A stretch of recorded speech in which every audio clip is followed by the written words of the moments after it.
Hi everyone, I'm Maria Hall, the School Nutrition Director at Walpole Public Schools. We are here with our remote learner meal pickup. We are actually, because of the federal government has decided that everyone can have meals free this year, it's been great. And with that said, because we have kids that are remotely learning fully and we have some hybrids, we have an opportunity for the children to pick up meals here, and that's what we're doing right now. My name is Vanessa Mitzis. I am the Assistant Director, Nutrition Director at Walpole School District. Today is our distribution day, so every Wednesday from 10 to 1 we distribute food out of the high school. So we're providing food for not only Walpole residents, but also we're considered an open site, so anyone who needs food can come here and pick up food. Hi, I'm Jackie Groden. Been working at Walpole Food Service for over 20 years. So hi there, my name is Ian Conroy. I am a lead cook here at Walpole High School, School Nutrition, and we are distributing food today. Today they're getting chocolate milk, eggnog, orange juice, produce. They're getting a roasted chicken, frozen roasted chicken, with a bag of frozen vegetables so they can make soup or chicken pot pie or something with it. They'll get a bag of fresh fruit, fresh vegetables. They get a box of dry goods. That's up to them if they need it. It comes directly from the Walpole Food Pantry. We do ask them if that's something that they need. And then they'll get their breakfast and lunches for the week for the kids that are home. But in addition, we're working with Walpole Community Food Pantry, and the reason we're doing that is to make it so that families who have additional needs can pick up additional food items from the food pantry with one-stop shopping.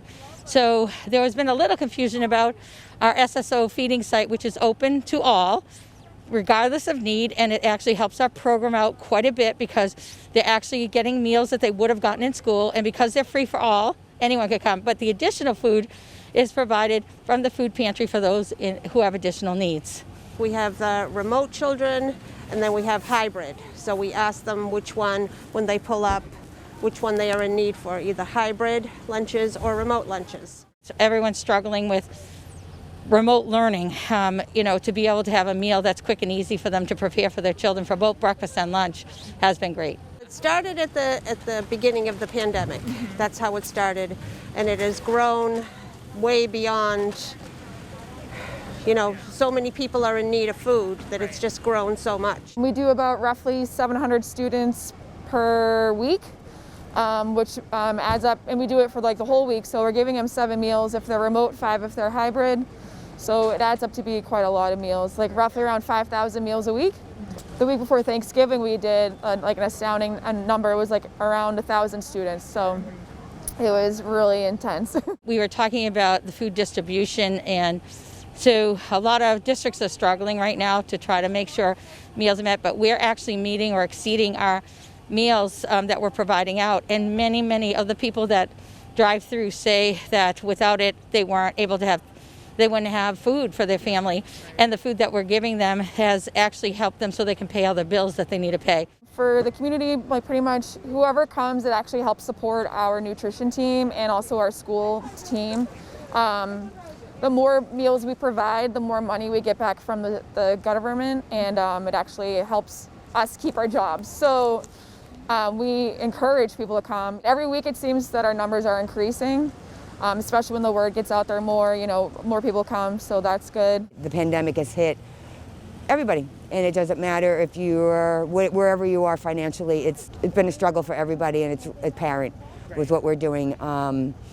It makes you sad because people are hurting, and we're happy to help.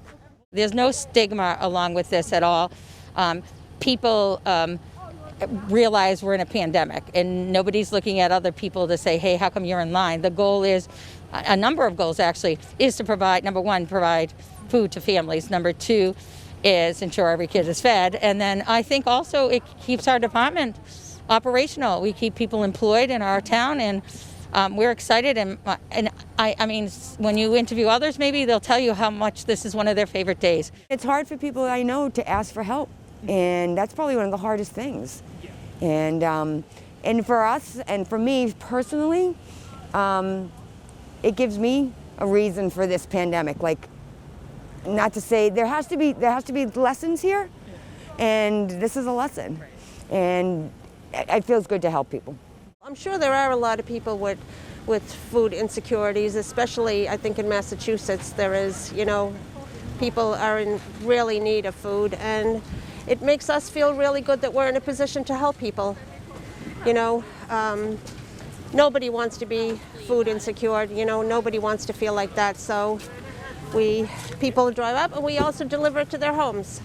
Food insecurity in this area has grown, and I don't want to necessarily be quoted on the numbers, but it was something like 4,000 pounds of food a month that were being distributed through backpack programs and food pantry. It's now 40,000 pounds.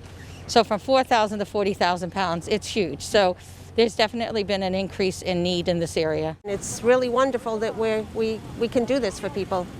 It really is. It's grown so much. Maria has done a fantastic job. Maria and Vanessa has done a really, really good job. Bill definitely comes, like every week he helps us. We actually partner with them and they will provide us some extra food on the side if people need it or request it. We also have a lot of the employees from the high school, also from other schools too that are working from the cafeteria. We also have our interns, our dietetic interns. We have 4 of them right now that are also helping and donating their time. We really come together. We always work as a team. And like I said, I've been in the system for 20 years and we've always worked as a team. But this year it is so apparent that we've all just come together and we're doing what's best for the students and then for the community. During the week we're feeding the children in school and that's free.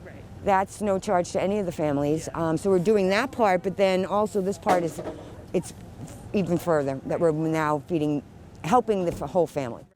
It's a little bit cold, but it's fine, We're helping people. The mask helps keep your face warm. We distribute every Wednesday from 10 a.m. to 1 p.m. We also deliver to about 51 families who are unable to get here because of maybe transportation or childcare needs.